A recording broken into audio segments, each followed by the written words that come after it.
நம்ம நிறைய நேரத்தில் நம்முடைய பாவங்களை முன் வச்சு பார்த்துக்கிட்டே இருக்கோம் கடவுள்கிட்ட போகிறதுக்கு.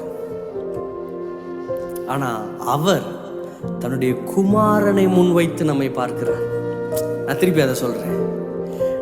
நம்முடைய பாவங்களை முன் வச்சு நம்ம தகுதியா, நம்ம அவர்கிட்ட போக முடியுமா, நம்ம அவர்கிட்ட பேச முடியுமா, நம்ம அவர்கிட்ட நெருங்க முடியுமா அப்படின்னு நம்ம யோசித்துக்கிட்டு இருக்க நேரத்தில் அவர் 2000 வருடங்களுக்கு முன்பதாகவே சிலுவையில் வந்து ரத்தத்தை சிந்தி நமக்கு முன்பதாக தன்னுடைய குமாரனை நிறுத்தி அவர் நம்மளை பார்க்கறதுனா குமாரன் மூலமாய் நம்மளை பார்க்கிறார். நான் இதை அப்படியே இன்னொரு சைடில் சொல்கிறேன்.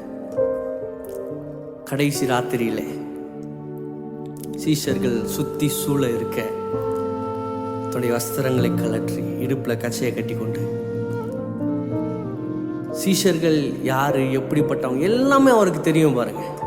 யூதாஸ் காட்டி கொடுக்க போறான்னு தெரியும், பேதுரு மறுதலிக்க போறான்னு தெரியும், இவங்க எல்லாம் சதறி ஓட போறாங்கன்னு அவருக்கு நல்லாவே தெரியும்.